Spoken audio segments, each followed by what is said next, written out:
Assalamualaikum warahmatullahi wabarakatuh. Hai guys, selamat pagi, siang, sore, malam untuk kamu yang nonton podcast ini. Welcome to podcast Sersan Serius Tapi Santai. Hai guys, kenalin nama aku Cynthia Putri, bisa kalian panggil Tia, dan ini narasumber kita. Hai, perkenalkan nama aku Raffi Fashila, biasa dipanggil Lala. Hai, kenalin nama aku Zalwa Amalia, biasa dipanggil Zalwa. Oke, sebelum kita masuk ke podcastnya, aku mau nanya-nanya dulu nih sama narasumber kita. Gimana sih lebaran kemarin? Spill dong THR. Kalau untuk lebaran tahun ini, alhamdulillah aku bisa mudik dan bisa mudik kedua kampung sekaligus. Dan kalau untuk THR, alhamdulillah lumayan lah dapatnya. Lala gimana nih? Kalau dari aku pribadi sih cukup di Bekasi aja karena kampungku semuanya di Bekasi, anak Bekasi. Buat THR sih lumayan lah ya, buat jajan sedikit-sedikit. Buat dia gimana nih? Kalau aku pulang kampung guys, dan kalau buat THR ya lumayan lah ya buat ngisi kantong. Oke, kita langsung aja ya masuk ke topik intinya, yaitu kita mau bahas kurikulum guys. Nah, kalau kalian pantengin ya Instagram Bapak Menteri Pendidikan kita, yaitu Bapak Nadiem Makarim. Nah, beliau tuh sering banget kan membahas tentang program Merdeka Belajar nih. Nah, dari situ tuh program itu muncul suatu gagasan yang bagus banget dan menerapkan kurikulum baru, yaitu kurikulum Merdeka. Ya, benar banget tuh Tia. Dari portal berita yang aku baca nih ya, kurikulum ini sih bisa dibilang cukup menarik ya, karena di kurikulum ini juga nggak fokus hanya pendidikan akademis aja, tapi juga memusatkan pada potensi dan karakter siswa gitu. Di kurikulum ini juga ada sistemnya nih, namanya project based learning. Nah, project based learning itu adalah model pembelajaran yang menjadikan siswa sebagai subjek atau pusat pembelajaran, di mana proses belajarnya itu menitik beratkan pada akan ada suatu hasil nih berupa produk di akhir pembelajaran itu. Oh gitu. Kalau yang dari aku lihat juga sih kurikulum ini kan muncul kayaknya pas pandemi gitu ya, yang dimana ini tuh merupakan salah satu solusi nih dari pemerintah untuk mencegah yang namanya learning loss. Learning loss itu apa sih? Learning loss itu adalah berkurangnya minat belajar yang dialami oleh pelajar secara pengetahuan dan keterampilan. Nah, bener banget tuh ya kan. Kalau kita flashback, jujur banyak banget gak sih kendala kita belajar online. Betul. Tentang materinya yang sulit, kita juga belum menerapkan sistem yang menarik ya kan. Dan kalau kita belajar online gitu tuh bikin males banget gak sih? Iya, benar. Dan pastinya tuh ada godaan nih, salah satu godaannya tuh yang paling berat sih handphone, HP gak sih? Iya kan? Kita tuh bisa kayak seharian bener-bener cuma pegang HP di kamar, entah itu main game atau ya pastinya buat belajar juga sih, karena kan online ya. Terus tuh juga kita tuh kayak sampai-sampai dibilang kayak budak teknologi. Itu gak baik banget gak sih? Dan seharusnya teknologi diciptakan itu untuk kita yang kendaliin, bukan malah kita yang dikendalikan oleh teknologi tersebut. Oh my god, itu bener banget Zal.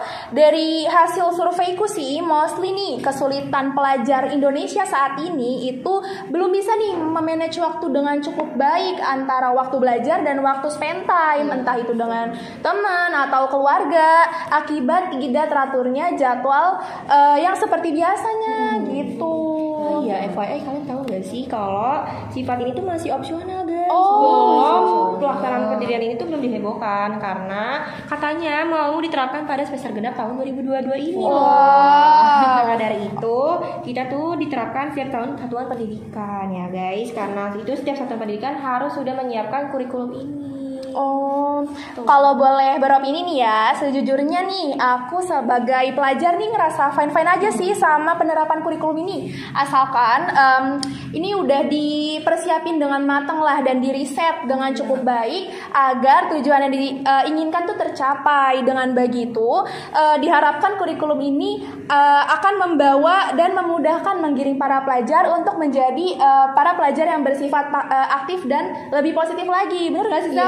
Iya, setuju banget sama Lala. Karena nih aku juga pernah baca nih ya, ternyata kurikulum ini itu bisa sukses dengan keaktifan dari peserta didik itu sendiri. Jadi pasti bisa dipastikan juga nih ya, kalau kurikulum ini beneran dilaksanakan, pastinya siswa-siswi di Indonesia itu bakalan lebih aktif buat mungkin pada saat belajar kelompok dan pada saat udah berani juga tuh untuk mengungkapkan pendapat. Oke, nah kita tuh di sini sekaligus membahas tentang pendidikan Indonesia ya guys. Jujur sebagai pelajar Indonesia nih aku ya punya pendapat kalau kualitas pendidikan itu sebenarnya makin rendah nggak sih? Iya benar-benar rendah banget, dan ini tuh sudah disadarin dari sejak dulu, yaitu Bapak Ki Hajar Dewantara guys. Wah iya itu benar banget.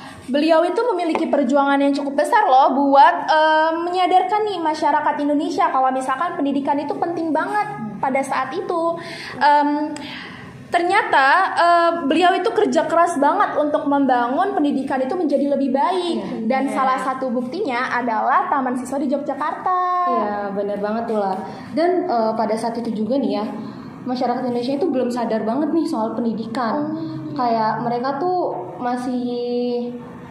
pokoknya masih belum sadar kalau pendidikan itu tuh penting dan mereka tuh berhak juga atas pendidikan itu. Karena yang kita tahu juga nih ya, pada zaman penjajahan itu kan pendidikan itu hanya untuk keturunan yang bangsawan atau kerajaan gitu kan. Iya, itu benar-benar. Jadi mungkin pada masyarakat zaman dulu tuh kayak masih kurang lah pendidikannya.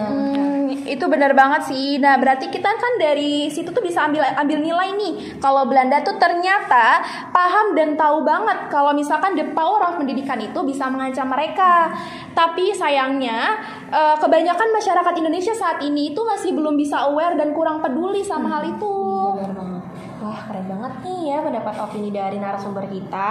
Tak terasa nih sudah kita berbincang-bincang cukup lama ya kan. Mungkin untuk mengakhiri podcast kali ini aku mau minta pendapat nih sama narasumber kita. Oke.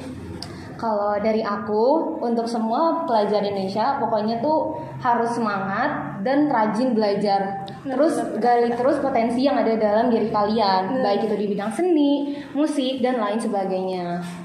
Kalau dari aku pribadi sih sebaiknya kita pergunain kesempatan kita saat ini tuh dengan sebaik mungkin sih, karena dibalik kebebasan kita dalam beraktivitas saat ini itu banyak loh tokoh atau para pahlawan yang dikorbankan dan berjuang mati-matian untuk mendapatkan kebebasan tersebut. So selagi ada kesempatan untuk menjadi lebih baik, kenapa nggak dipergunain? Nah, keren banget tuh ya kan. Dikarenakan kita sudah di penghujung acara ya kan, maka aku ingin bilang terima kasih banyak udah kalian nonton dari awal sampai akhir podcast ini. Maaf banget kalau ada kesalahan kata dari kami bertiga.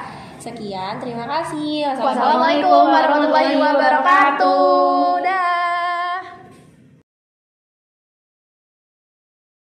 Nah, Albert Einstein pernah berkata dengan kalimatnya yang bilang, kalau kita menilai ikan dari kemampuannya membajak pohon, seumur hidupnya dia akan menganggap dirinya seorang yang bodoh. Jadi, maksud dari quotes tersebut, setiap orang memiliki bakat dan kemampuannya masing-masing. Dan ada juga yang memiliki bakat di bidang akademis maupun non-akademis. Kalau di bidang akademis, contohnya kayak pelajaran matematika, fisika, dan bahasa Inggris. Nah, kalau misalkan yang non-akademis nih, misalkan kayak bermain musik atau bernyanyi.